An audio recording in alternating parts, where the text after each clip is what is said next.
Thank you. We'll call the meeting to order at 5:30 exactly. Welcome to everybody. It's nice to see a big crowd here tonight. Bev, Melrose, nice to see you. And we'll get started here. Can I get somebody to move the consent agenda, or are there any omissions or changes to that? Councillor Hoekstra. Thank you, Deputy Mayor. No, Councillor Don Gullickson. Yeah, tonight, not I Deputy guess. Mayor, Sorry. no. I would like to pull out the Family and Community Support Services minutes, or the document that is supposed to be that, and the traffic bylaw 506.1 traffic bylaw amendment. Could I please pull that out of consent agenda? Thank you for that. So any other changes to the consent agenda? No? Councillor Hoekstra? Thank you, Councillor Gullickson. I would like to move that we accept the consent agenda as amended. Thank you for that.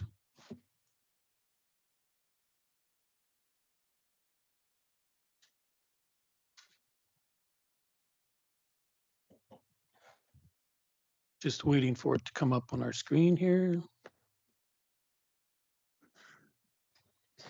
Yeah, go ahead and vote.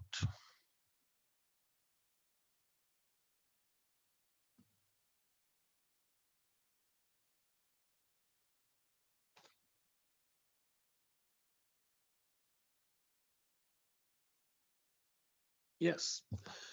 Looks like we're sixth all in favor, so no problem there. Unanimous. Now, quick question of order. Do you want to address those now, or we'll do our presentation first? Still have to adopt the regular. Oh, yes, sorry.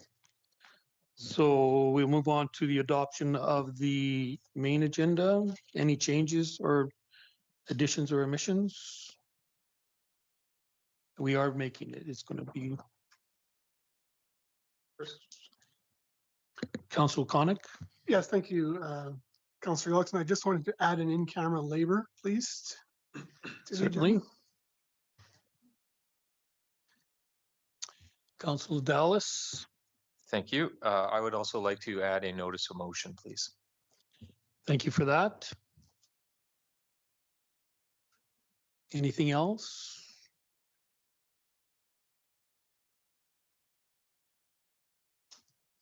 Oh, sorry. Councillor Hibbs. I don't believe it's been moved yet, but I move that we adopt the agenda as amended. Thank you for that.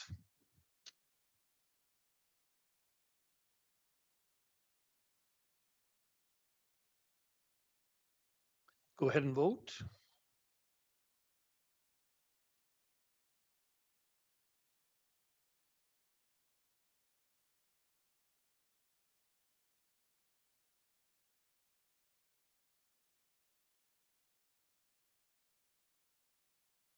Unanimous. Thank you very much.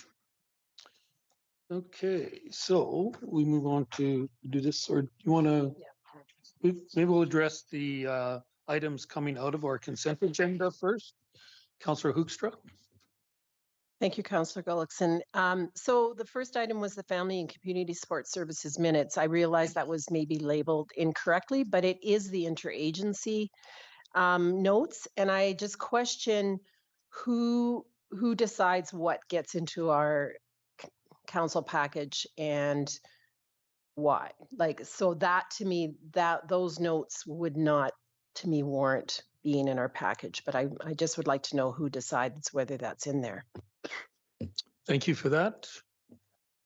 Director Thompson. Yeah, thanks, Chair Gullickson. So in this case, those meeting notes were shared to us from SCSS in December and labeled as December meeting notes.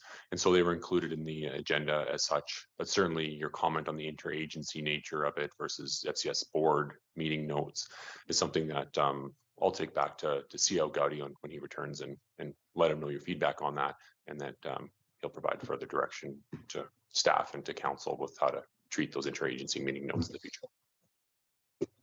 Thank you for that. So the name will be changed in our minutes, or to identify it as what it is? Correct? Yeah. Okay, thank you. Councillor Hoekstra? Thank you. The second one was the bylaw 506.1 traffic bylaw amendment.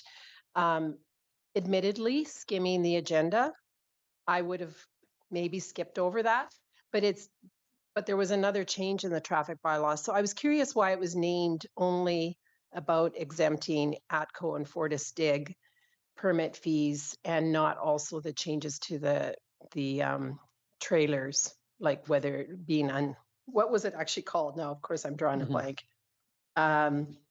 Construction trailers. So I was just curious about the naming of that bylaw when it didn't actually capture why it came forward. Thank you for that. Director Thompson?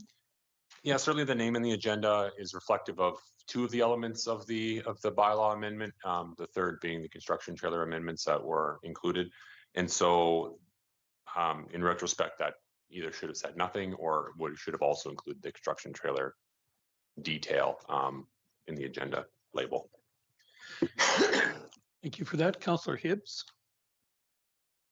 Thank you, Councillor Gullickson. Actually, just back to the item spoken about before about the minutes. I did actually really enjoy having access to those interagency minutes. I thought that was really informative for what's happening in the community, and I would definitely speak in favor of being able to have those in the future should they decide to share those. I was admittedly excited to see FCSS minutes period, just because we don't as a rule see those. So I would definitely encourage sending those because I think that would be hugely beneficial. As a rule, I don't really get to hear about anything from FCSS unless I go to the AGM or they do their presentation here on an annual basis. But so I definitely would like to see those more often. Thank you for that. Everything's set. We don't need anything from that. I think you've got all the information we need, correct?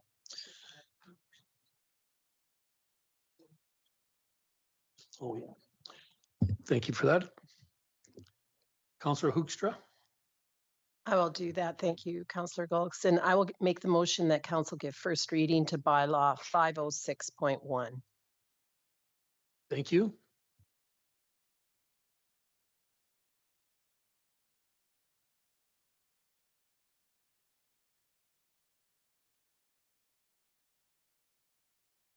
We have dead air time sometimes while we're waiting.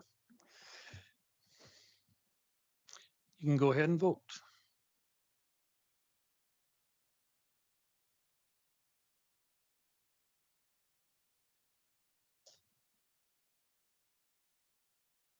Unanimous. Thank you for that. Now we'll move on to our open forum. Nice to see you here today.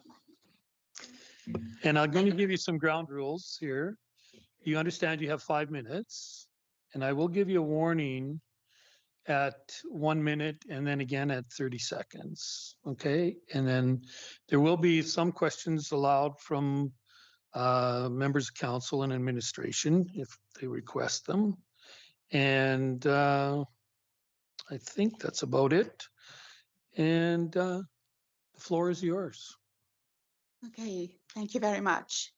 Can you hear me? Yes. I used to do a lot of public speaking, but today I find myself very nervous in front of you, illustrious people. Okay, Mr. Chairman, Councillor Gullickson, Thank you. and council members. I have a lot of things to say, so I made points and I jotted them down. So forgive me for sort of reading at you or sometimes stumbling a bit. Anyway, my name is Melrose Randall and my husband is Bev Randall. I will be speaking on behalf of both of us since all matters of finance and household business are now my responsibility, as my husband in his 90s is no longer able to handle them.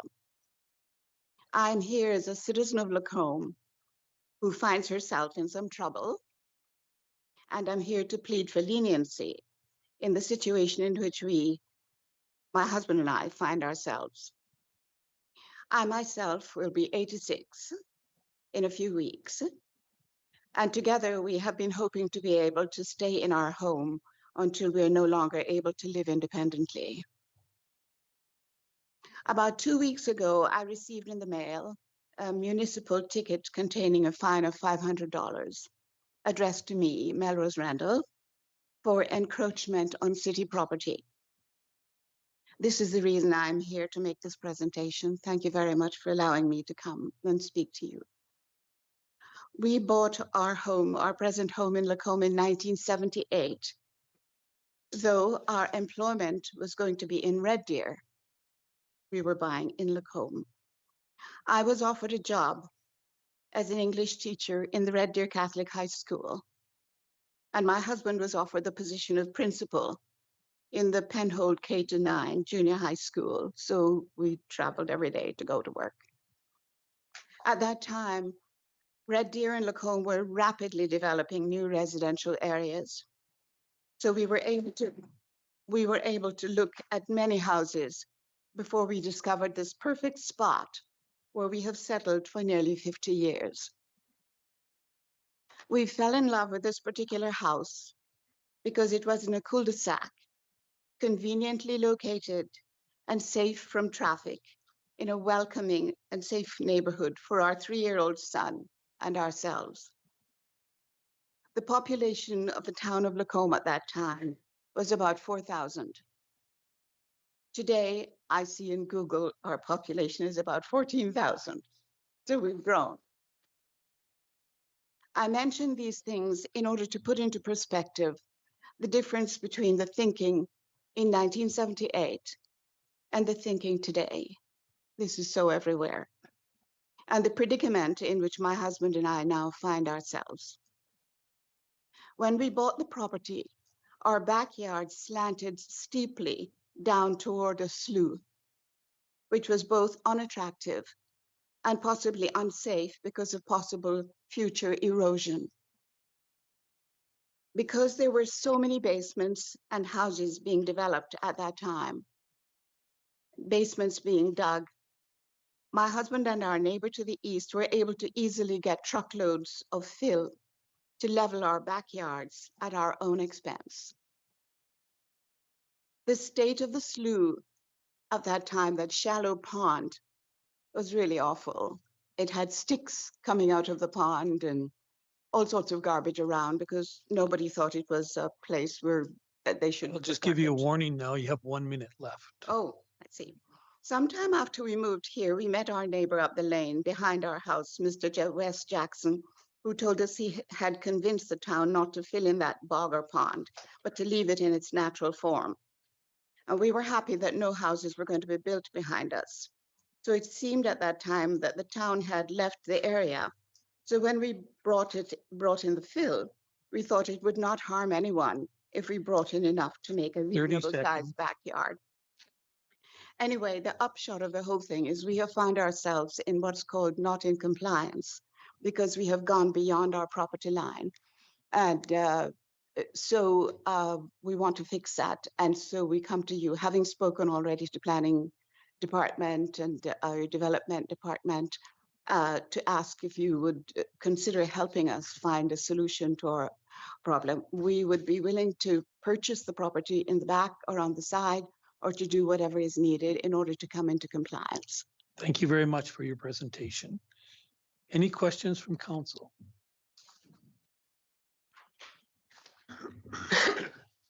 Council Ross. Thank you, Councillor Gullickson. I've had some conversations with already Director Pichet and planning development. I think there's going to be a lot of very interesting situations across the city of timeframes, developers already implementing fences and so forth. And I'm glad you have your willingness to want to work with planning and development. And I think that's all you're asking is on both sides. So that's honorable.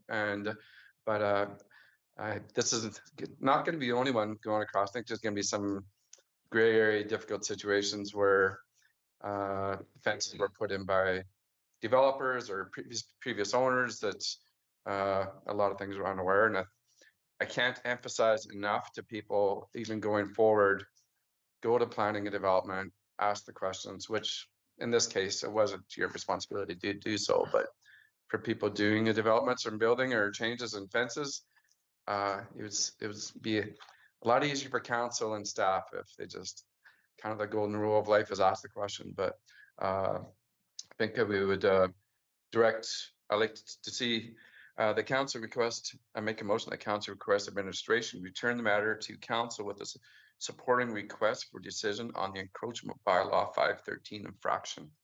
So like I say, thank you.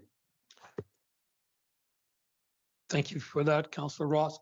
And I'd just like to make a comment. Each one of these encroachments will be different. They're all unique, and yours certainly is. There's no doubt about that. So this is kind of a special one, and I'm sure everyone that comes to us in the future will think theirs is special also. So, Councillor O'Connick, please. Thank you, Councillor Gullickson. So just for clarification, we have a sketch here. Your home is on this the sketch Yes, here? Okay, yes. thank you. And it would appear you're encroaching or too close to the walkway on the east side and too close to the lot lines at the back of the property. Is that correct? Yes, Okay. Councillor.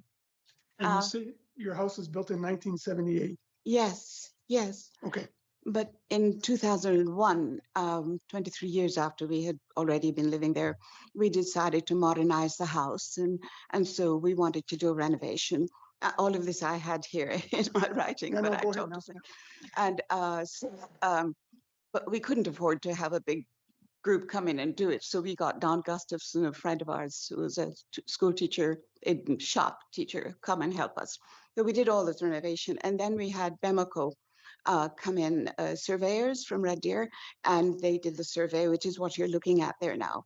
And on the side of that survey, they had a surveyor's report. And the report explained to us that we were not in violation in any way of anything. Everything was in order. So except there was that thing about variance. And to tell you the truth, it might sound like we were stupid people, but I didn't understand what, I thought, yes, we have a variance because we've gone a little too far. But I didn't realize that would result in a bylaw infraction or penalties of any kind. We thought it was just okay. We just were a little bit over, but it would be all right. And that walkway, nobody walks there and it doesn't go anywhere. So our neighbor next door and us, you know, there's a lawn between and we're very flexible. And we weren't really sure exactly where the property line ended on the east side. So we just made beautiful gardens and and things like that. And now we're told we have to pull them down. But we're willing to move the fence in the front to be in line. And there's a huge, beautiful blue spruce in front of our house that my husband's mother gave us for our 25th wedding anniversary, and 1996. And that's now become a 40-foot beautiful blue spruce. But I gather when Matt Gaudi, he was very kind when I spoke to him too on the phone, and he popped over to have a look and showed me where the property line was. And I was in shock that we were actually over it that much. And that tree was partially over the property line. And now, so we're thinking, oh my goodness, we have to tear that tree down this summer. We have to pull it down and we have to move the fence. And the whole beauty of our yard in the back is we've traveled a lot and we've got ideas about beautiful gardens, and we've brought in statuaries and made steps and things in the backyard. And now to tear that all down to make it to what it originally was would be just horrendous, because in our old age, we look out the back windows and we see beautiful, the children sliding down the hillside from the Christian school, and everything is just gorgeous. And now to tear it all up and make it horrible, it would be an awful disgrace. So that's why if you could grandfather in that section, I don't know how many feet, I see different numbers, like, because we've been there nearly 50 years. And our son, 3 years old now, he's 50. And we've taken care of the property and the surrounding areas. my husband used to have a truck and he pulled out a lot of the garbage from around the slough and, cleaned up the area so it would be safe for the children who play there. It's become now more of a playground for the Christian school children. So we didn't understand what was meant by a municipal reserve, which BEMACO told us the city declared it that in the year before we arrived, 1977. So And Melrose, I might just cut you off there. yes, I'm sorry. I'm sorry to talk. Right. Councillor Hoekstra? Thank you, Councillor Gulson. So further clarification, the encroachment is at the back of your property. Yes. That's what we're dealing with primarily? Yes. is There's that- also the side part as well. Oh, also the side. Yeah. Okay. And then my other question is back to Councillor Ross. What are you actually moving in? I didn't It's understand the wording. Administration. Okay. The council request administration to return the matter to council with a supporting request for decision on the encroachment bylaw 513 infraction. Which could be a number. Go ahead, Council. So this motion is pertaining to all infractions, not this This one one before. specifically. This one specifically. Okay. Thank you. And I believe Director Thompson can help us here. You're going to bring back options, correct, to council, or one option? Just for clarification, pertaining to the presentation tonight, Councillor Gullickson, or pertaining to a hypothetical response that we would be drafting should this motion proceed? Should this motion proceed, will you be bringing back one or multiple options to us Okay, thank you. We'll bring back several options pertaining to this? in pertaining to the request Thank by you. the residents tonight. Councillor Connick, do you still have some? Yes, I more? wasn't quite done. Sorry. That's all right. Just for one last question. So you said you had a survey or a real property report done yes, in 2001? Right, and I had sent it as well, along with that diagram. But my printer could only print letter size, so it could only fit, but it was on large paper. So on the other side of it, did I send that, Miss? Well, yeah, I Yes. sent that as well. We do have the document. I can forward it to Okay, well, council. should the motion go through, then we can look at it then. I'm just Yeah. curious to see it, that's all. Yes, it's the surveyor's report. And the letter of compliance from the city, you have that as well? Pardon me? You have a letter of compliance or non-compliance from the city for that? I had Mrs. Gilchrist. I was going to say all of that too. In 2004, after we'd finished all the renovation, everything we thought was fine. And one day I saw Mrs. Gilchrist come over to our neighbor to the west and crouch down and look at our backyard. And I thought, oh, who is that? I didn't know what was going on. And then shortly after that, she sent us a letter. We kind of thought it was a general letter with our name on the top about compliance. And that, so we didn't do anything about it until now, 20 some years later. We're hearing that we're being given 500, and I don't want to go to jail. I really don't want to go to jail. I'm pretty sure you won't go to jail. I'm but sure that. That'll be great information to have going forward. Thank you Yeah. very much. Okay. Thank you, Councillor Connick. Anyone else? No? Well, I'd just like to restate that all of these situations will be unique. And like I said before, yours is certainly unique compared to some of the others. So we'll have to address these as we go along. And it is not just you we're looking at. The city is looking at all of the encroachments across the city. And there is a number of them. Director Jordan, do you know the number? Just offhand? No? It's a lot. There's a Yeah, lot. I would just like to say I do respect property lines. I've had property myself in the past elsewhere, and I realize it's not at all correct for people to go over other people's property lines. And so I respect that, and we really didn't realize how guilty we were of that. Thank you very much. Okay, we do have a motion on the floor. Did you want to read it back again? Make sure we're correct. The motion on the floor from Councillor Rose is that council request administration return the matter to council with a supporting request for decision on the encroachment bylaw 513 infraction. Thank you for that.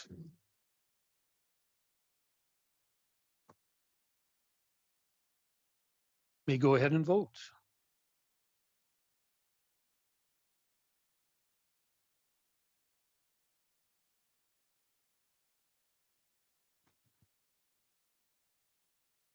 And that is unanimous also. Thank you very much for your presentation. Appreciate it.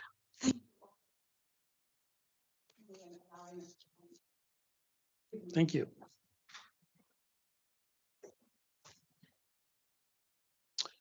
Okay, we have another presentation immediately after this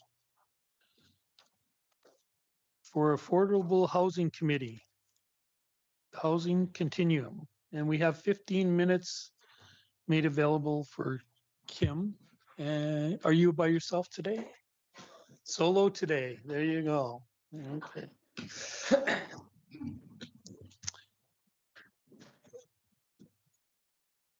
Thank you for coming. You know how to use you do. So perfect. The floor is yours. Thank you. Thank you for allowing me to provide an update on behalf of our committee to council. My name is Kim Willington, and I've served on the committee since 2020, and I'm the current chair. Our committee was established in 2015 with the goal of ensuring citizens of Lacombe have available, adequate, and affordable housing options. We have a very committed group consisting of Councillor Hoekstra, Councillor Gullickson, Director Hackett, 5 citizens at large that include myself, Tamara Nordoff, Elijah O'Sullivan Amaya, Lindell Cave, and Bradley Freeman. There's additional representation from partnering organizations that include Central Alberta Youth Unlimited, Lacombe FCSS, Lacombe Foundation, and the Broomtree Foundation. As you're aware, affordable housing concerns continues to be a hot topic within our community, province, and across the nation, with many individuals living in unaffordable situations. When individuals have a stable home, we see a direct correlation with residents being able to successfully focus on career growth, leading to sufficient household income. This, combined with developing relationships via social networks, neighbors, and participating in community activities, helps residents feel entrenched within the community.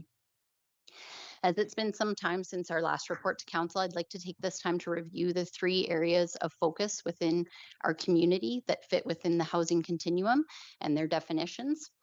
You'll be able to follow along with the insert provided in the council package.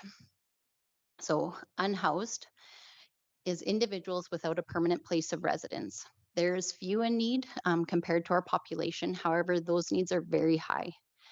Transitional housing is temporary housing with social supports that provide interim stability and support to move to and maintain permanent housing. Social housing is community housing that is partially subsidized by government programs or profits.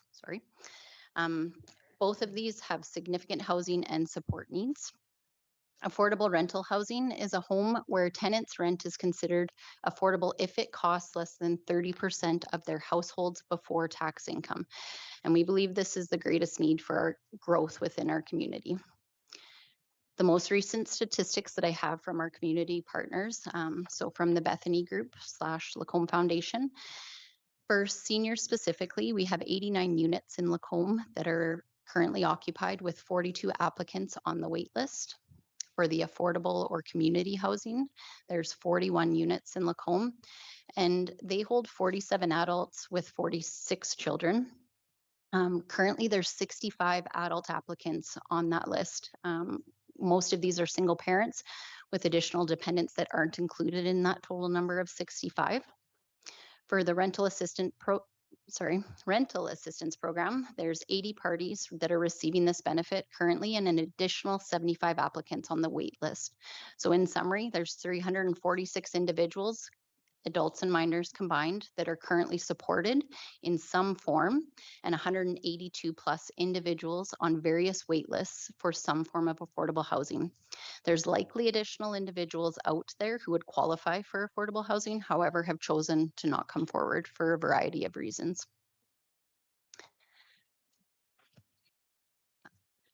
Specifically for the Broomtree Foundation, they have 2 units that are utilized within the Lacombe Hub. They've served 21 individuals in the past year, with the rooms being occupied 333 days of the 365 days. Guests have spent anywhere between 3 days and 3 months in a unit while transitioning to a more long-term housing situation. Success from this program saw a 3rd unit acquired and utilized by the foundation. On average, an additional 5 women and their families need these units on any given day. The LH Residences, our most recently approved affordable housing project. I know most of you have toured the facility and want to thank you for taking the time to see the successful conversion of this place. For those that haven't, it's comprised of 15 units, of which 12 are 1-bedroom suites and 3 are 2-bedroom suites. The average length of stay for individuals has been 7 months, with the longest tenancy currently being 14 months. Units rent for 10% below the average rates verified via CMHC data. This is reviewed annually, with the 2025 rates yet to be confirmed. To give you an idea, in 2024, the single bedroom unit was $958 a month, and the 2-bedroom unit was $1,313 a month. Existing tenants cannot have their rent increased until they've stayed for 365 days. So if they don't meet that criteria when the 2025 rate is set, it won't impact them until after they've been there for a full year. The number of inquiries that Y-Corp, who manages that facility, that they've received from January 1st to December 31st of last year, 119 people reached out. Through conversation with them, they felt 69 applicants would qualify or meet the criteria for it. So they submitted those applications out to them. They only received 14 completed applications back. 13 of those were verified by the Bethany Center to qualify for it, and they welcome 10 new tenants throughout the year. That doesn't include the suites that are rented to the Broomtree for it. Placement typically takes 2 weeks once the application is received for it to be reviewed and for them to then be placed in the unit. We truly appreciate City Council actively supporting the variety of housing options within the city. A new area of focus will be the social well-being of residents who are experiencing housing challenges. This will allow people to gain stability by utilizing social resources available to them, thus allowing them to feel confident to provide the support needed to other more vulnerable individuals, essentially creating an inclusive environment that allows individuals to remove barriers and helps allow them to remain independent. An equally important area of focus will be for us to overcome the current stigma related to increased rental units or multifamily housing options within the community. And this is nothing new. I know you guys have faced this for many years. Overcoming the not in my backyard movement will be challenging. However, we believe it is important to ensure that there is diverse housing options available within the community. This will allow more options for future residents considering our community as their permanent home, thus contributing to the growth desired within the city. While some not in my backyard movements come from a caring place, often the basis of most movements is the fear that their personal property value will be affected. Typically, as communities grow in size, so do property values. Therefore, we believe that with increased housing options, we would in turn see our population grow without the risk of property values dropping for our existing residents. Our neighboring community of Sylvan Lake has recently received $5.4 million from the federal government under the Housing Accelerator Fund. They have a variety of projects in the works with a commitment to approve an additional 555 new units within their community, of which 30 will be affordable housing units. A portion of these funds can also be used to increase the infrastructure required to support the increased dwellings within the community. Our administration was aware of the funds available. However, with no active projects, we were unable to apply for those funds.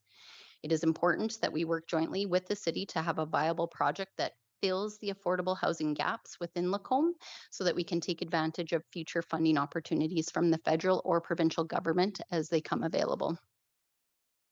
As you're aware, we've received $124,000 in funds back from previously approved affordable housing projects. Our expression of interest closes on Wednesday. We are hopeful to return in February with our recommendation for use of funds after reviewing the submissions received. That is all I have. If you have any questions for me. Thank you, Chair Willington. Appreciate that very much. course, Councillor Hoekstra and myself are on the committee, and I enjoy it very much. It certainly is something that's extremely important to our community. Affordable housing, and of course, our seniors are in that group, and there's no seniors at this table. Oh, yes. So it is something that is close to my heart, obviously, and appreciate everything you've done on that committee and look forward to working with you in the future. Councillor Dallas. Thank you, Councillor Gullickson. I guess I have a couple questions, and then I'll just start with those. And then once everyone else has had a turn, I might offer some statements. I'm not sure if this is within your purview or not. The Lacombe, or sorry, the LH residences. I'm curious, is that at capacity? I read some of these stats where it says we have waiting lists for like rental assistance program, and there was other 65 applicants on the wait list for families for affordable housing and stuff. And so is that facility at capacity, or is it just is it something to do with the applications that is? Thank you, Councillor Dallas. It is full right now. They had one suite that was opening in February with it. And I know that Darcy from Y Corp works very closely with Lindsay from the Bethany Center for it. So if there's applicable people that would qualify, accessibility is huge for it. So while we have people on the wait list, if they can't do stairs, then it's not a suitable home for them. So I know with them working together that the people on the wait list, it would not be suitable for them. Otherwise, Lindsay would be helping them connect with Darcy. Great. Okay. Well, that's I'll stop with that one, and then we'll go around there. I thank you for that information. I appreciate it. Councillor Ross. Thank you, Councillor Gullickson. It's very overwhelming that there's almost basically a 1-to-1 ratio of those that we have already versus the waiting list. It seems to be a 1-to-1 number ratio, but it's also, I've heard some feedback of even individuals that are trying to go through life events that are applying for provincial aid and so forth. The amount of paperwork is actually quite overwhelming for these individuals, that it takes almost an individual that's underwent some training themselves to accommodate these individuals, that it would be overwhelming, and it's, so you're trying to find options, but you have to find money first, whether it be AISH or social assistance. But it's pretty overwhelming for some of these individuals going through life event situation or mental health or something to get them back on their feet. And I guess my question is, do we have the assistance for these individuals to get through that process in the first place? Because to every end goal, there's baby steps go through that. And I don't know, you have X amount of dollars, and sometimes I wonder the quickest assistance is rental assistance, because we don't have the infrastructure, the facilities, and there's some learning opportunities here that Sylvan Lake got funding, and as council, we've, through our terms, have been trying to work through more seniors housing, because I live in an apartment since my change in life, and there are many seniors in there, because it's actually less money than other senior services. And it's, I think it's going to be overwhelming going forward with the cost of living with these individuals. But I still think, is there the services of the individuals to help them go through the process of the assistance, is what my main question is. Thank you, Councillor Ross. I agree, and our social needs assessment, it speaks to that. I think the numbers that Darcy's provided with sending out 69 applications and only receiving 14 back speaks to the people being overwhelmed with what's required to complete that application. I do feel from our meetings that there is support available within the community through these partnering organizations. The person has to be willing to take that step and meet with them to get that assistance. But there for sure are barriers with it, and we need to make it as easy as possible for them to complete the application to then be reviewed for either approval or denial at that point. Thank you for that. Councillor Conick. Thank you, Councillor Gullickson. We're going to talk about this a little bit later in the agenda as well, about your letter of support. But I wanted to ask you a question while I have you at the table. One of the challenges that we've seen around this table with many capital projects, it's to get the funding for the capital project to begin with can be a challenge, but the biggest challenge I always find thereafter is the operating thereafter. And you have a number here, significant number of what you forecast it would cost to operate. Are you confident that you can get those funds together to operate this type of facility year over year? Thank you, Councillor Conick. I think that that question is for the broom tree after. I don't believe that one is for me. Sorry. Okay. Thank you for that, Councillor Hibbs. Sorry. Thank you, Councillor Gullickson. Just a question, you had commented about federal funding, being able to access that. Now, of course, somewhat recently, there was a bill before the legislature about removing access for municipalities to be able to access federal funding directly, and they had to go through the province. Has that been a discussion point at the Affordable Housing Committee level? Is that something that's being looked at? Because that is a, you know, like that funding that you mentioned that Sylvan Lake got, that was great, but that was also before the discussion was in the province about, you know, curtailing that access and having things only go through the province, as municipalities are creatures of the province, as we're reminded often. So I just was wondering if that has been a discussion point or if that will be a discussion point. Thank you, Councillor Tibbs. It hasn't been a discussion point at this point. I would say I'm fairly new to the chair role, Director Hackett fairly new to her role, and so that could have been something discussed at the time with the previous director and chair. We are aware of provincial funding that is available currently, so I suspect that what you're saying is accurate, but no, at this point, we haven't discussed it. Thank you for that. Councillor Hoekstra. Thank you, Councillor Gullickson. Good to see you. I didn't think I would be hearing you, so I'm glad I'm here on time. Numbers speak volumes to people, and so I was just wondering if you could clarify the rent for the 1-bedroom 958, 2-bedroom 1313. I think a lot of people, first of all, don't believe that people are unhoused in our community, but I think they would also be surprised that that is considered affordable housing. Does that include utilities? Thank you, Councillor Hoekstra. It doesn't include utilities for it. That is just the monthly rent that is 10% below the CMHC standard. In chatting with our counterparts at Sylvan Lake, they do it a little bit differently, where they pull data from 12 different websites to figure out what their market rent is for it. And it is significantly higher than what CMHC is stating. I do work in the financial industry.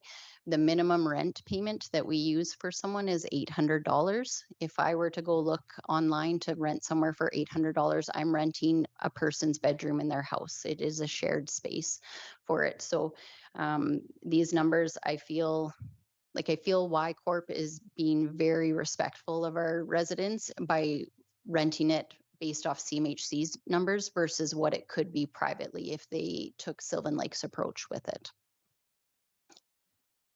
Thank you for that. Councillor Dallas. Thank you.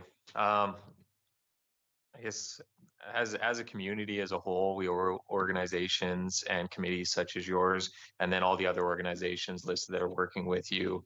A huge thank you. It's an extremely difficult topic. It becomes more and more present. As you listed, 1/28 of our population is currently using affordable housing, and maybe 1/14 of us could be using it or needing it. And that is a significant amount of people when you look around a room and there's 28 people in a room like this, and 2 of them could be needing that support. And so we have a responsibility as a community. It's been difficult. We continue to lose funding through provincial grants or federal grants to provide funding to these organizations, and it just never gets easier. you mentioned Not in My Backyard. We've seen it several times, and people are very well intentioned with what they're saying. And I know myself and others will continue to help turn those points of view to ensure that we can do that. And one of my beliefs is we are struggling to rely on private industry to support us in getting these built. And so it'll be nonprofits, and I do believe the municipality will have a role in playing development, whether it is land or properties in the future as this continues to change. So thank you. Thank you for that. I see no other questions. Thank you for your presentation, Chair Willington. Thank you. And see you soon, I guess. Yeah. Next week. Oh, that is soon. So another group close to my heart here. If you can introduce yourselves, that'd be great, even though I think everybody knows pretty much who you are, but Well, good evening. Can everyone hear me okay? perfectly. Excellent. Okay. Good evening, Chair Gullickson and councillors. It's nice to be here. My name is Tamara Nordoff. I am the program director at the Broomtree Foundation. I also am co-founder. This is Chelsea Felt. She's our newly hired Attainable Housing Coordinator. And then behind me is Donna Abma. She's our founder and executive director. Super great to be here tonight. We're excited to share some big news, anticipated news, I know from some of you, as you will see us in the street and ask where we're at the Broomtree. Also, it's no surprise now that hearing Chair Willington, as she just finished speaking about the Affordable Housing Steering Committee as well, why CAO Gowdy had us come in and speak tonight as well. So I've been asked to present, yeah, our slideshow's up, excellent. So I've been asked to present this evening in regards to our Attainable Housing project. But before I share that, we wanted to just kind of give you a quick overview about what the Broomtree is all about. I'm going to go through it as quickly as possible because I really want to share as much information as I can about the housing project. So our mission is simple at the Broomtree, walking alongside women and their families from crisis into community-based support. We just celebrated our 5th year birthday at the Broomtree, which is wild to be a part of. And we thank you all for being part of it because we see you guys in our Social Enterprise Cafe and just even coming in to say hi and offer words of encouragement. So we really appreciate it. So our Bridges program, we're going to go over that real quickly. Our Bridges coordinator is Keisha Carmichael. She's been with us almost from the beginning. So basically that program is the first point of contact for our clients where the needs are identified. We talk about food security, housing support, connections. Then we just go through the resources that are available in the community and how we can support these individuals that come our way. We also have groups operating right now that we're super proud of. Our Naranon and our Hope Haven counseling groups have been extremely well attended. We also have initiatives under that program, like our Noel Project at Christmas. We have our Blessing Bank campaign. We are very connected with churches in the community through our church liaison program. And then we have our token program and Broomtree table meals, which we'll go over in a minute. Then our Broomtree Sisters program. I'm very aware that I'm speaking fast, but I also want to make sure I have enough time. I understand, Chair Gullickson, that I have 15 minutes. Is that correct? Yeah. Okay. Want to make sure. Actually, only 13 minutes. Oh, Somebody 13 took some of your minutes, time. okay. Yeah. So our Broomtree Sisters program has been a massive benefit in this community. We have trained just about 40 women over the past 4 years. And right now we have 30 dedicated volunteers that are matched with 30 women in this community. So the requirement is that it's basically a mentorship program where women are connected with a lady in the community where they come alongside them to offer support for 1 hour a week and no less than a year. And pretty much all of them have still maintained their commitment well over a year, some of them 3 or 4 years, which is incredible. Speaks to the success of that program. Our Social Enterprise Cafe, some of you know, you've probably also heard me say you can buy an overpriced coffee anywhere in Lacombe, but you might as well come to our cafe and know that it goes right back in the community. So we are actually very proud of that. That's the reality of the cafe. It's a social enterprise. All of the funds that come out of that cafe go right back into our programs that we run. We have zero waste out of the cafe, super proud of that. Really great connections in the community with many organizations supporting that program as well. Again, the zero waste means that any food that doesn't get sold that day is freshly frozen, honestly, and it goes right into our office where we have freezers located there, and women can come in that are dealing with food insecurity, and they can come and get food. And so that is a great program. In addition to that, we have a token program. We've actually handed out tokens to individuals like the schools. We give the discretion of the schools and Alberta Health Services through mental health and addictions as well to be able to give out those tokens as well. So people can come and eat for free in our cafe where there's no exchange of money. And we also just want to respect the dignity of that individual, understanding that they won't have money to exchange. So we do it in a discreet way through our token program. Broomtree Table Meal, hopefully you've all been a part of it. I'm sure you have, where you can on Monday morning. But this is a shameless plug, but it's happening right before your eyes. So these Broomtree Table Meals are great. We sell them for $60, and they're a massive meal that feed a family of 6. It's a casserole. It comes with a dessert, buns, and juice.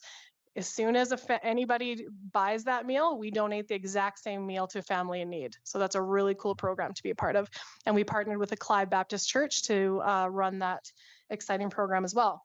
Okay, the housing. So as you heard Chair Willington speak about, our housing program has been very, very successful. Thanks again to the City of Lacombe, but also to the Affordable Housing Steering Committee that I happen to be a part of. I represent the Broomtree on that committee as well. So I think there might have been a little bit of confusion there, and I'll hopefully answer Councillor Connick's questions about that as well. But what I want to talk about quickly is that the attainable housing program, like Chair Willington had spoken about already, we operated 2 units as a pilot project in 2023 and 2024. If you go to the next slide, I think, yeah, right there. So we're really proud of these. She spoke about those 2 units, and she's right. We've now since expanded to 3 units. So out of those 2 units, those numbers are actually extremely big, because out of those only 2 units, 21 individuals we were able to help. So mom and their children. And like she said, some of them were there for just 3 days. Some of them were there for 3 months. That program has been wildly successful. They are currently completely full and have been since September this past year. Again, the vacancy rate now, as of right now, there's been 0 vacancy. There's a wait list as well, as she talked to about the affordable housing in Lacombe. And then those stats, 200 plus individuals who are in need of immediate housing, that does come from Lacombe Foundation, which is also known as the Bethany Group. That we work very closely with that foundation. They're amazing and constantly in conversations with Lindsay and her team there to be able to help mitigate any risks or figure out how we can help these women. But the reality is we need more housing. That's just the reality. Out of that, also very proud of this, is 25 women we provided alternative housing solutions and their children. So that one is very close to our hearts, and we're careful not to share too much information about that. But what we will say is we've been very dynamic and creative in our approach to be able to help these women. So if that could be where women we were already at capacity and we weren't able to help them in our units. So we partnered up with summer camps, churches, even individuals in the community. We have little pockets of support in the community who've been able to help house these women. But the truth is, I think it's important for the councillors here to know that women are showing up in their car homeless with their children. That's just the reality. Our latest is a mom of 5 kids, 7-year-old, and the oldest is 7. The youngest is a couple months old. She's still breastfeeding, and she was living in our car homeless. So I'm proud to say we were able to help her, and we're still walking alongside her. Another great thing about Broomtree Foundation is that we want to offer, well, we do wraparound services. So it doesn't end just there with the housing. We want to be able to walk alongside them and figure out how we can support them to ensure that housing isn't always a barrier. Also important that pilot project had a 100% success rate. And people ask, well, what does that mean? The reality is, in every single situation of those individuals, we were able to successfully get them into long-term affordable housing. So that transitional piece, which people are a little concerned about that word, which you can see strategically why we changed it to attainable housing, but it does work is the reality. That transition piece is what's happening, is that women are finding themselves evicted or for whatever reason, they need some support right away. So we were able to get them rest for a while we get to that next step. So those units are really exciting. As we go to the next, this is where we're at now though. The most important thing that we want to talk about is what's next for us. So the attainable housing concept, what we want to do is we want to build one of these units. So basically it's a 12 unit building. On the second floor, there's 12 units, self-contained units. And then on the third floor, there's also 6 units. The main floor would have communal kitchen, dining room, and living room. So the whole idea of these housing concepts, which we've done a lot of research on, and they are existing in Alberta successfully and actually BC as well, is that it's driving that social interaction to the main floor, right? So we're seeing that we know, as you all know too, because I know council just approved the social needs assessment planning. Am I right? That happened. So out of that, the social needs assessment planning came up 4 priorities. 1 was the community action on mental health and addictions. 2 was the community support for families. 3, getting around in community access, and then 4, healthy homes and neighborhoods. All though in every single, I was a part of all of those forums, and all of them was based around affordable housing as well. So the reason why I want to point that out is because that is exactly the proof that we have seen all along, that we know we need to be able to look at housing a little bit differently than we have in the past. So we do think that that community component is going to be a game changer. These units have been built, I think it's 7 or 8 times now. This specific type of unit has been built in Alberta. They are built to be able to fit on any residential lot in Alberta. The average lot size in Alberta is 33 feet. As you can imagine, in Lacombe, we have much bigger and gracious size lots. So in theory, we could build multiple units, not just one if we wanted to. But that's where we're at. We are proud to say that the Broomtree will fit all those priorities, right? If that came out of the social needs assessment planning and council supported that, we're excited to see that support as well, because that when those units are built, all of those other units, those priorities will be addressed through the work that we do, as I indicated earlier as well. So based on that, the 12 unit complex, so what I want to mention quickly too is that Danielle Smith actually just a couple months ago released information about what was called Jasper Place, if you guys ever have a minute to look at it. But it's she was talking about, basically it was the hard to house model, and the reason why they were doing that was that individuals that were homeless and then they found themselves in the hospital for whatever reason, it would cost way too much money to put them, to let them go back to the streets. So that unit was made. Of course, that's not what the Broomtree is doing, but it gives you an idea of why those models are working and why that they're looking at those types of models. So for what we're doing and the needs that we're seeing in the community is we're primarily going to be focusing on women and their families still. Knowing that what we want to do is call this phase 1 for now. We want to dream big as a reality. We want to be able to help men in the future as well. But for now, we want to start with what we know and what we've been successfully doing so far. All these units will be fully accessible. And there will be an office. Actually, the idea is that our attainable housing coordinator office will be in there, as well as another flex office to be able to have extra supports in that building as well. If you go to the next one, I think Chelsea's going to take this one from me. I wrote a little story, so bear with me. Community is a powerful thing, but for some in its experience, they've never truly had. That's why creating and cultivating a sense of belonging is at the heart of what we do. As the Attainable Housing Coordinator, I recognize that housing is just one piece of the puzzle. A home isn't complete without connection, and building those connections is an essential part of my role. Through initiative like shared meals, collaborative events, skill building workshops, and volunteer involvement, we can create an environment where residents feel safe, supported, and valued. This isn't just about the residents.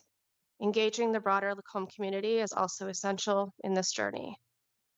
When neighbors, businesses, and organizations come together to volunteer, donate, or simply participate, it not only strengthens our mission, but also fosters a deeper sense of unity within the city itself.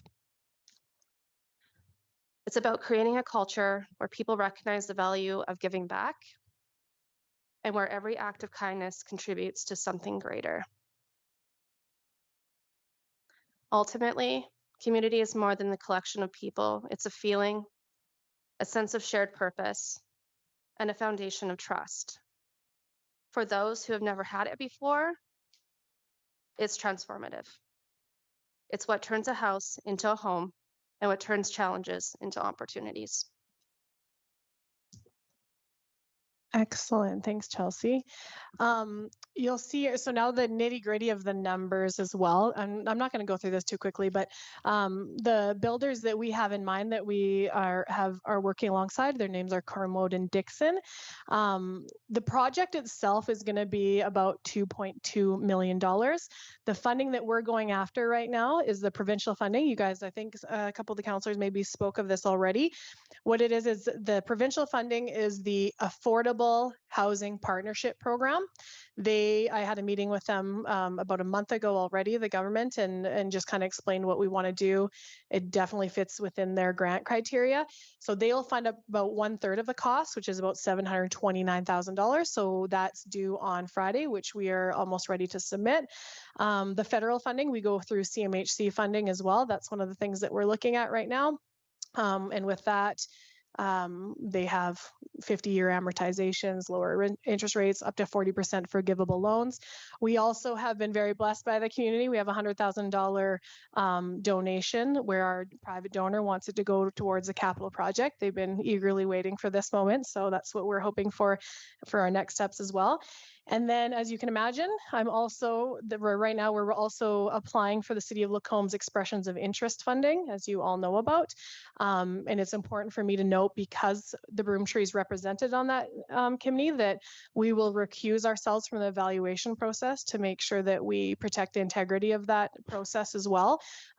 So that's already been noted, and our steering committee is aware of that. And then we also have secured letters from MLA Jennifer Johnson, from our partnerships with Tricon, which is Y Corp. You heard about them. They are the ones that own the LH residences.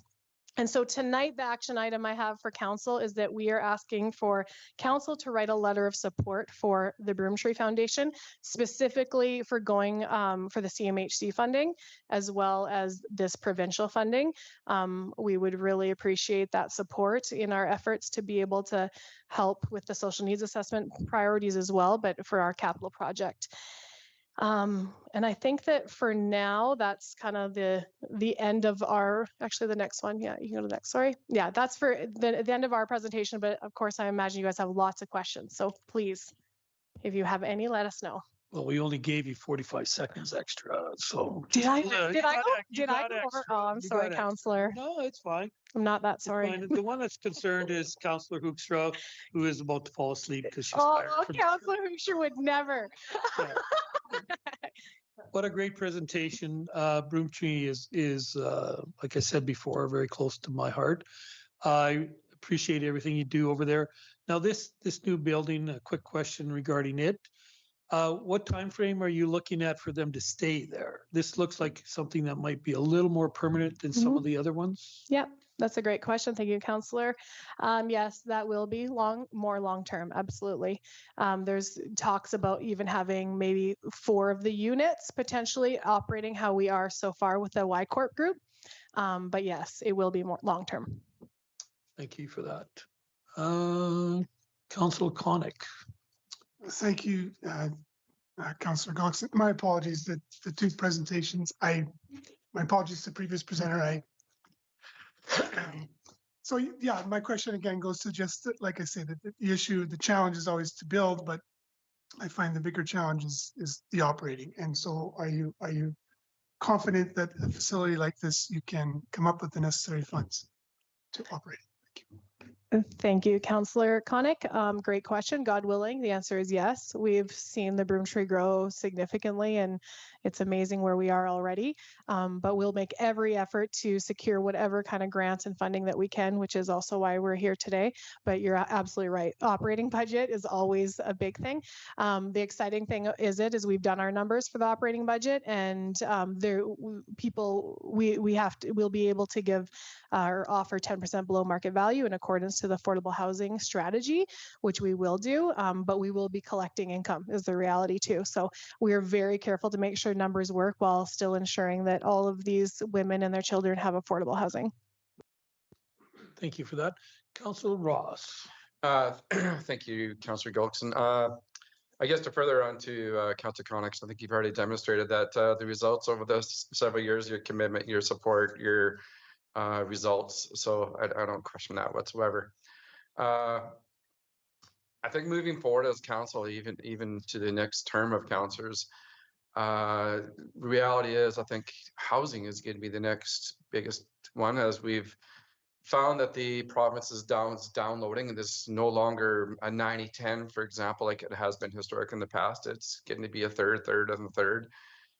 But also with affordable housing, we got to realize there's many different demographics to support in areas. It's not lumped in one. You're accommodating one area that has a need, but I think we got to come to terms that there's going to be several other areas, and it's wonderful that we have. I always say you support those groups that have come forward that have trained their own organization to deal with their area of passion, and that's what builds community. And I think it would be, a very poor decision not to move forward with it. I think there's a lot of more information here that we're all curious about as to the who, what, where, when, why, so to speak. But I'm not judging why, but there's a lot more coming forward, I'm sure. So that's going to be, questions. But I think in principle, it's going to be very well supported. You've proven yourselves. You're not new, so that's. The resume has already proven in itself. So congratulations. Thank you, Councillor Ross. Councillor Hoekstra. Whoops. Thank you, Councillor Gullickson. I am wide awake. Just saying. Thank you. Thank you for your enthusiasm. You have my support in spades. I just wondered though about terminology, because I blow it sometimes and people know that. Chair Willington did share the housing continuum with us. And so, of course, there's the unhoused, which we used to call homeless, just for emergency shelters, transitional housing, social housing, affordable rental. That's kind of where we are talking about tonight. But you referred to it as attainable housing. Would you be willing to share why you have changed some of that wording and what your intent with that is? Yeah, thank you, Deputy Mayor Hoekstra. I agree.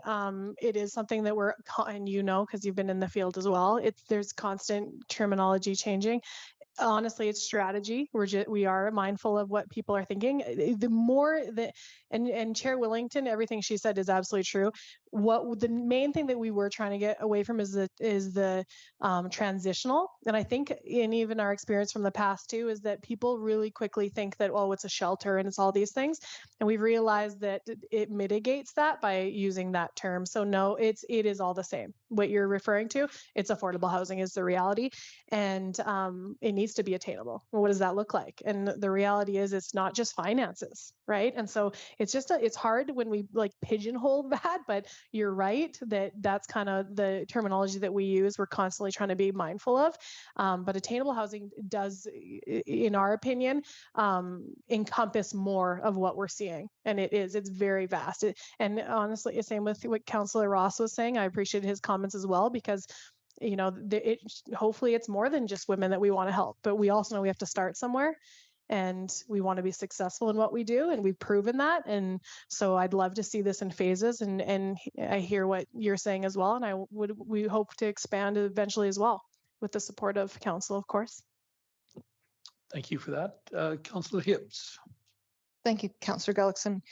I mean, to be at risk of making an echo here, do really want to say that I remember hearing about this idea of the broom tree a number of years ago from yourself, actually. Just we were at an event, you were telling me kind of what you were thinking about. You had this, some ladies together and you were thinking about doing this. And wow, like congratulations, like look where we are right now. And it just goes to underscore again the amazing things that happen in this community because people step up. It's not because government showed up, it's because people are passionate and they create these things. And you've filled such a gap, and I can just see this going and going.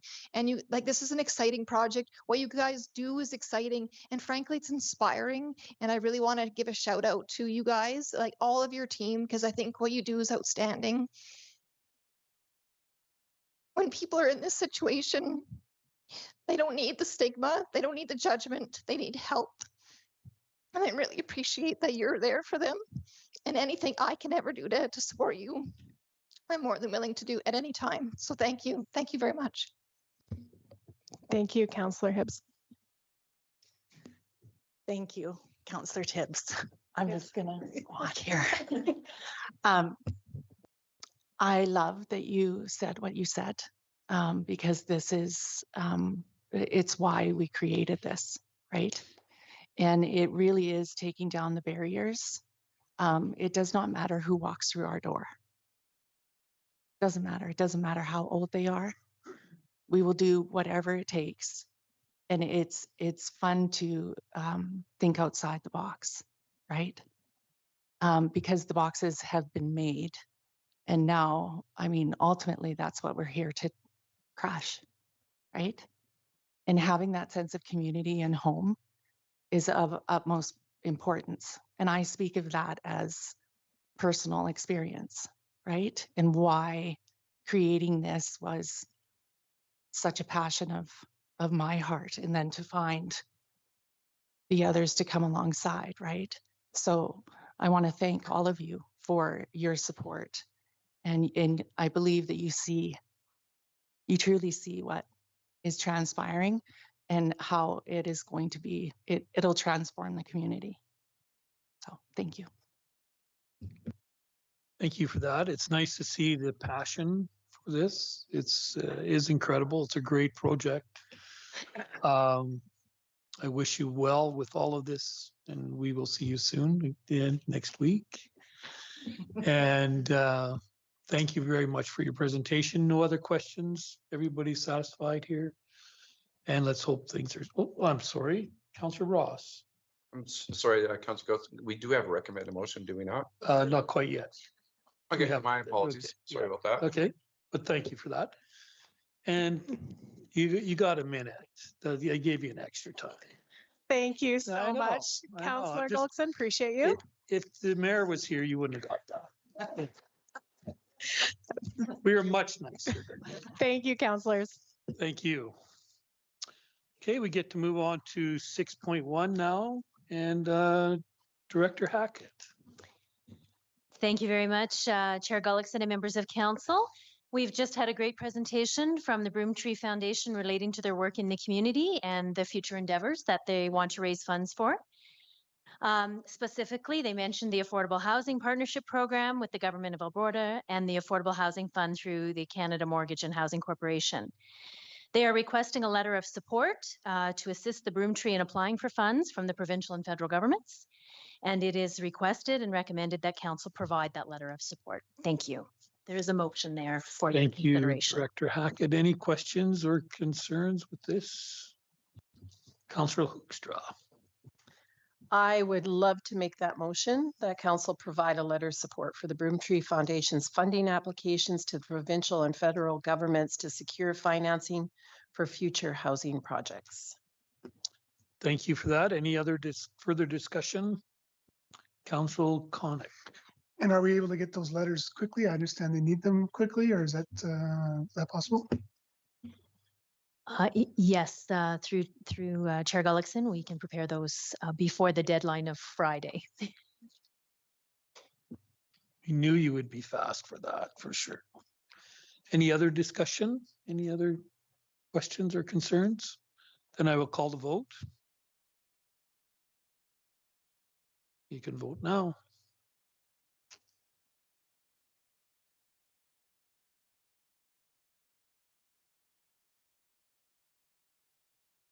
And not surprisingly, it is unanimous. Thank you.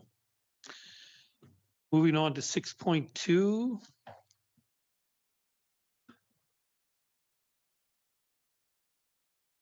Coordinator Brown, is that correct?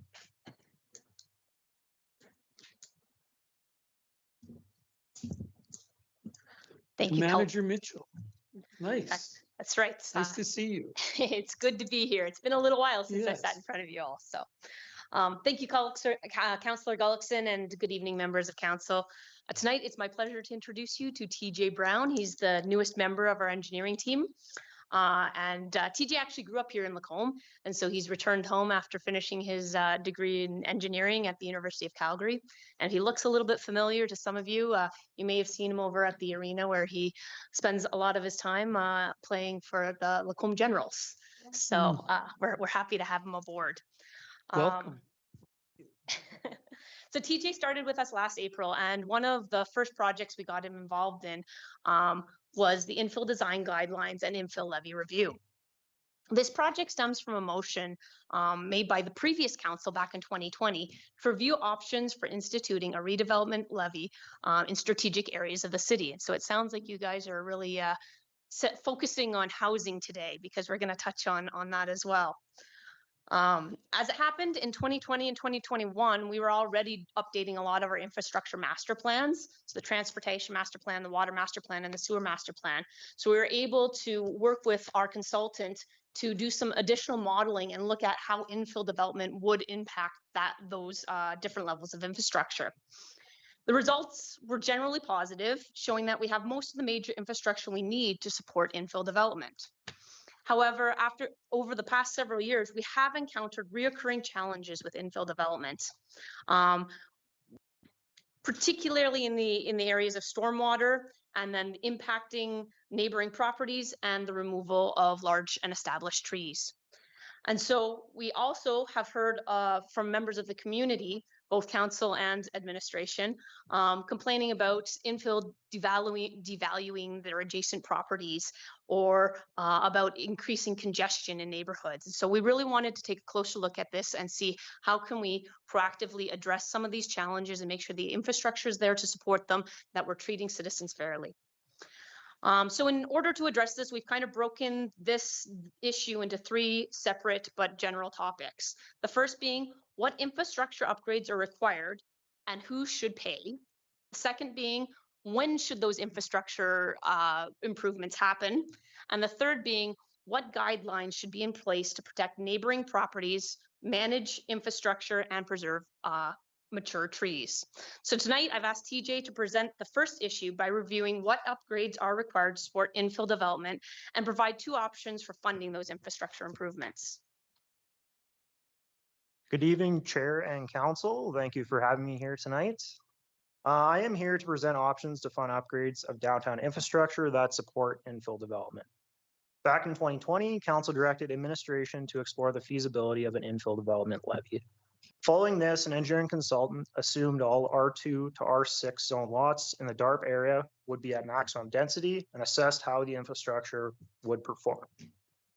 So on the screen shows a map of the DARP area with all the R2 to R6 zone lots highlighted in red. So all these lots in red would be eligible for infill densification.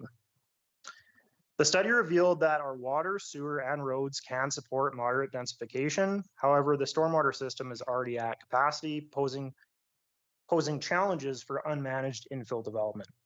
A high-level costing exercise estimated that upgrading the storm system across all infill streets in the DARP area would cost at least $20 million. This estimate excludes downstream upgrades like lift stations, increasing storm pond capacity, and upgrading downstream pipe, which could triple the costs. Instead of a costly system-wide upgrade, administration recommends addressing the stormwater management at a site level through forthcoming infill design guidelines. Infill development offers numerous benefits such as higher density in established areas, closer access to critical services like healthcare, retail, recreation, which is only possible through infill. Also cost-effective urban growth by utilizing existing infrastructure.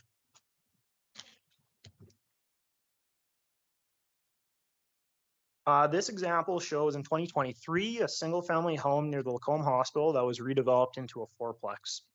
The tax revenue increased from $2,438 in 2023 pre-development to $10,082 in 2024, an annual increase of $7,644 or $2,548 per new unit. This demonstrates how infill development can maximize tax revenue and contribute to long-term sustainability. While beneficial, infill does bring some challenges like neighborhood concerns about decreased property values, increased traffic and parking congestion. Also, older infrastructure like lighting, sidewalks, and lanes were built to outdated standards. A desktop review estimated that upgrading lighting, sidewalk, and lanes for all R2 to R6 zone lots in the DARP area would cost $6.5 million. But it would provide a more tangible benefit to the affected neighbors. However, only about 20% of these upgrades were likely needed over the next 20 years, costing an estimated $1.3 million. These key upgrades include lighting with a minimum spacing of 50 meters and galvanized steel poles, sidewalk with a minimum width of 1.5 meters on at least one side of the road, and select lane paving and upgrades and rehabilitation. One option for funding these upgrades is an infill development levy. Administration calculated a levy of up to $2,735 per additional unit is required to fully fund all the upgrades at full build-out. However, existing residents would also benefit. If the DARP area were to fully develop to maximum capacity, the new residents proportion would be $1,800. It is unlikely that all R2 to R6 zone lots will be redeveloped to the maximum density, so administration recommends a rate between $1,000 to $1,800. Infill levies are uncommon in other communities, and introducing one could discourage developers.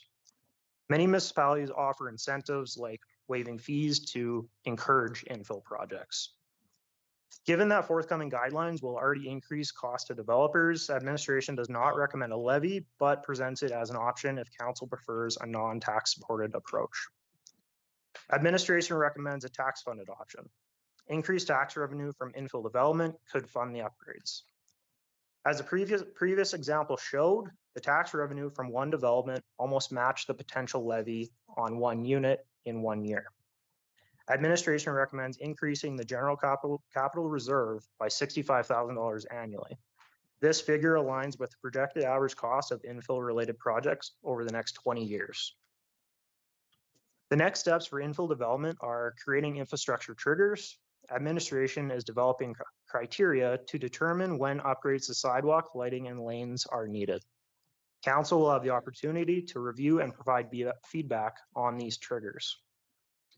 As mentioned, the infill development guidelines are currently being developed. These guidelines will establish clear requirements for redevelopment in the DARP area, focusing on minimizing impacts on existing residents, tree preservation to maintain neighborhood character, and stormwater management through on-site practices. These new requirements will come with increased costs to developers, but will ensure responsible growth and long-term community resilience. With that, we are happy to answer any questions. Thank you for that. That wasn't too painful, I don't think. Not too Not bad. Yeah, I'm very excited about looking at the infill that we've had in our communities, and certainly increased tax revenue is great. And it would be nice to give back to those communities and do some upgrades to match the additional stress that's put on the community as a whole. So I'm certainly would be in favor of those sorts of activities. Paved lanes are great in some areas, especially. So I think each one is kind of individual. Each block has got individual issues. You know, some of them are extremely dark and could use some extra lighting. Others need paved lanes. So I look forward to working together in the future on this.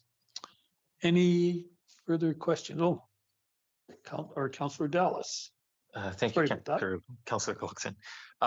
You mentioned, sorry, and my apologies for not hearing the word you used. Was it the stormwater that would cost approximately $18 million or $20 million? Yeah, $20 million first. Okay, thank you. May continue. And so our sanitary systems were adequate for those regions And I guess, yeah, like that is, it's a steep cost, like you mentioned, though. It's not likely that they would all reach that densification, or especially not right away. So that is nice to see. I am in favor of the capital reserves versus individual levies. I don't, you know, we're trying to encourage growth, and it may not seem like a lot on a facility that may cost $1 million to build, but you know, I think anything we can do to encourage that, and we certainly do make it up with the property tax changes as mentioned. And so I am in support of the motion that is listed there. I'll wait until other people go around and have their share though. Oh, well.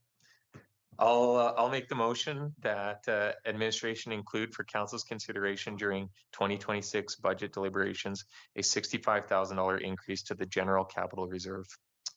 Thank you for that. Councillor Hibbs. Thank you, Councillor Gullickson. Yeah, I was really excited to see this come to council.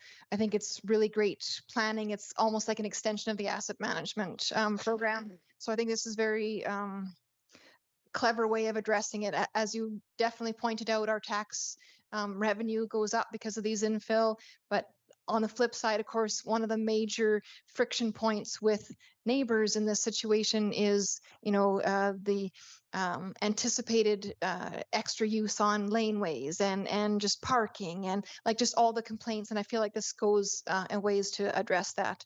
And I am definitely very passionate about the redevelopment of downtown. And I think this definitely, should it go forward, supports that and encourages that. And we need to see more of that in our community. Thank you. Any further discussion? No, I'll call the question. You go ahead and vote.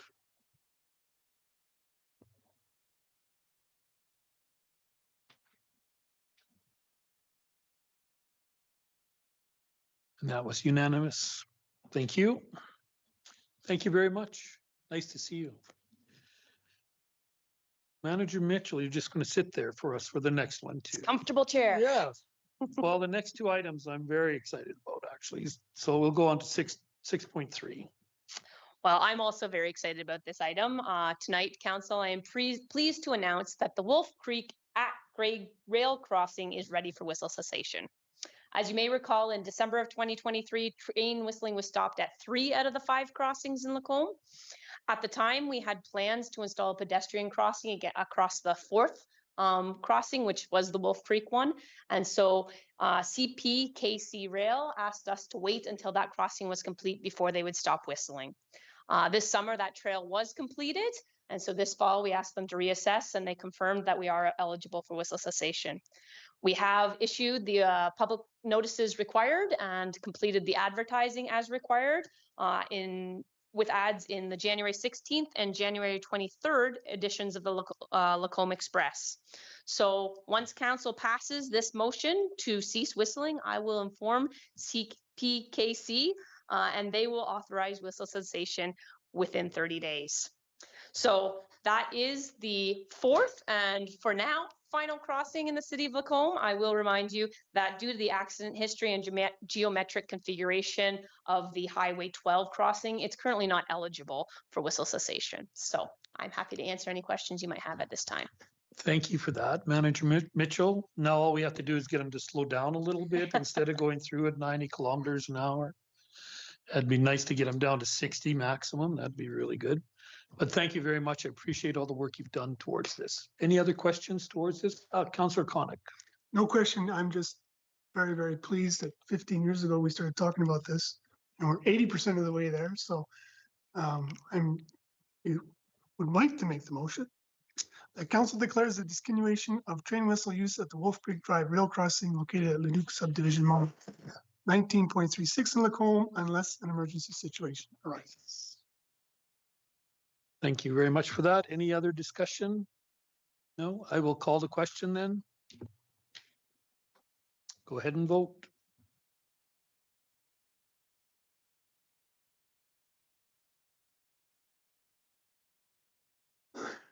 Thank you very much for that. Unanimous, yay. Now on to 6.4, Director Hackett. Thank you very much, Chair Gullickson and members of council. I'm pleased to present a request for a motion in support of the city applying for an Alberta Community Partnership Grant, with the city serving as the managing partner.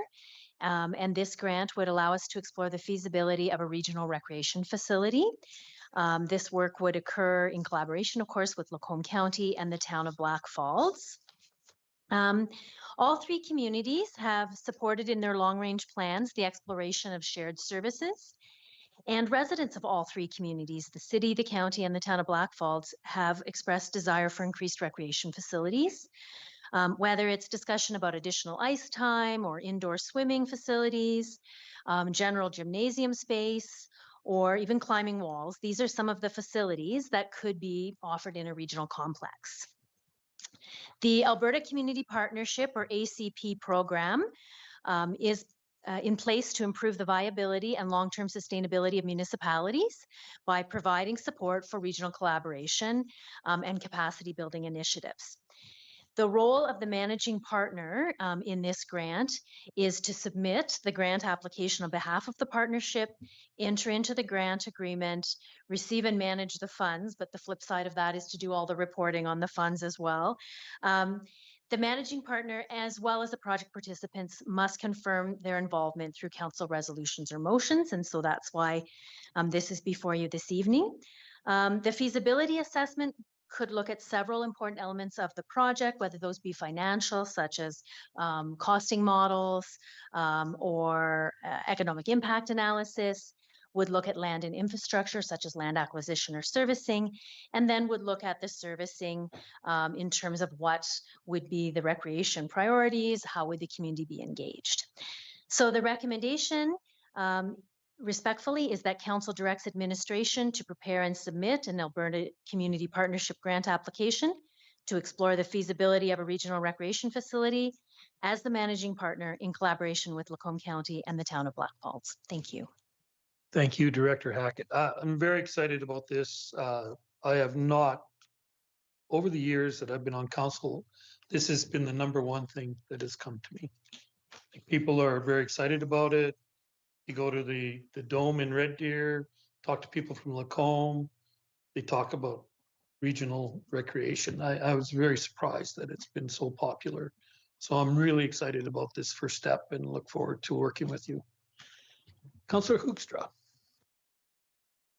Thank you, Councillor Gullickson. I want to make that motion as it comes out of the committee I'm part of too, that council directs administration to prepare and submit an Alberta Community Partnership Grant application to explore the feasibility of a regional recreation facility as the managing partner in collaboration with Lacombe County and the town of Black Falls. Thank you very much for that. Councillor Ross. Thank you, Councillor Gullickson. Just kind of started this process and after the Rec and Culture Conference back in October of 2023, I think it is already, with the elected officials session.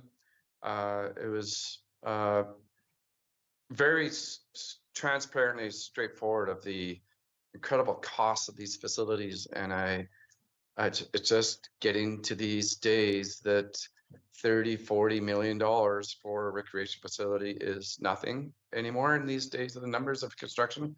I can remember at that time, the mayor of Leduc said a twin surface arena was $45 million that they got rolled out at that time. So I'm, as each probably citizen wants that, they all want their own in their own community. It's just, I don't think it's just feasible going forward. That I think we have to drop the competitive geography between communities and be a lot more collaborative moving forward with the cost of these facilities. And in terms of travel distance, we're not far away from Black Falls. And I think that there has to be some serious discussions with some studies and going forward as to how to allocate some of the needs of the communities and start sharing.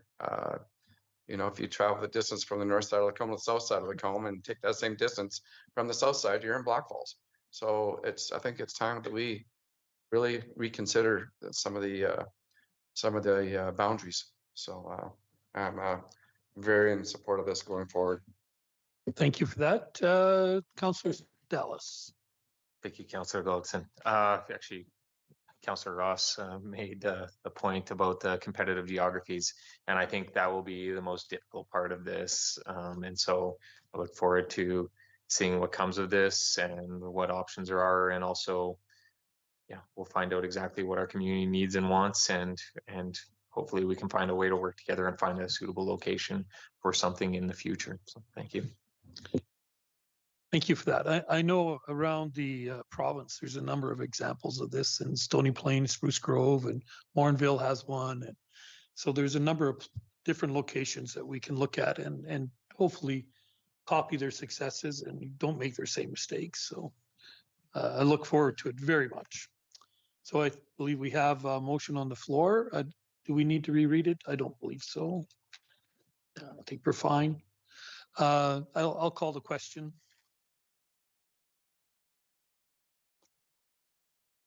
Please vote.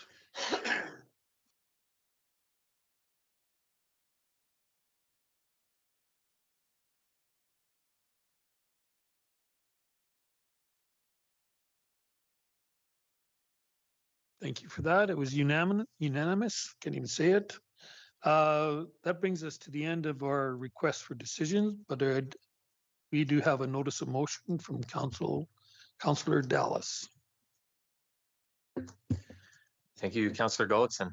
I'd like to present the notice of motion that council direct administration to bring forward improved methods of communication to transparently and effectively share city initiatives and information to the public. The three key elements of this strategy being traditional media, social media / email, and public signage. Thank you. Thank you for that. Any other notices of motion? Seeing none, then that brings us to our in-camera sessions. Councillor Dallas. Motion to move in camera. Thank you for that. And that comes at 7:06. Wow, doing good. Councillor Hoekstra will be happy.